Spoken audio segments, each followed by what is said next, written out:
মোটরটা নিচু হয়ে গেছে। এখন আমাদের কাজ হলো মোটরটা উঁচা করলাম। এখানে দুইটা মোটর আমরা আগে সেট করছি ভরা 12-13 বছর আগে। এখন অনেক নিচে হয়ে গেছে, ধরো 2 ফুট 2.5 ফুট নিচে পানি ঢুকে যায়। এই জন্য দুইটা মোটর উঁচা করলাম। আপাতত ইটা মিটাতে করছি, এখানে নিচে বালু ফালে পাকা করে দিব। আর ওখানে পানি মিটারও আছে। এই মোটর দুইটা উঁচা করলাম। এই যে আমার কাজ করতেছে।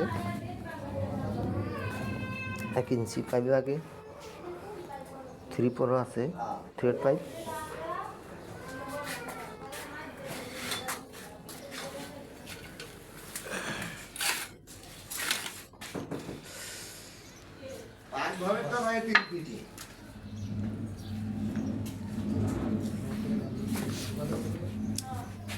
এটা হচ্ছে ওয়াশার থেকে পানি টানে। আর এটা হইল রিজার্ভ থেকে টানে। দুইটা লাইনে করা হয়েছে। দুই দিক দিয়ে টানতে পারবো। ডাইরেক্ট ওয়াশার পানি ডাইরেক্ট ছাদে উঠাতে পারবো, আবার রিজার্ভ ট্যাঙ্কির থেকেও ছাদে উঠাতে পারবো। এক পাইপের সংযোগ দেওয়া আছে। লাইনটা আমরাই করছি প্রায় 12-13 বছর আগে।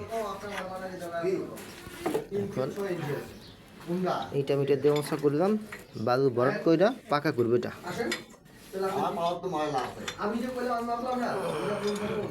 আচ্ছা, আজকে এই পর্যন্ত।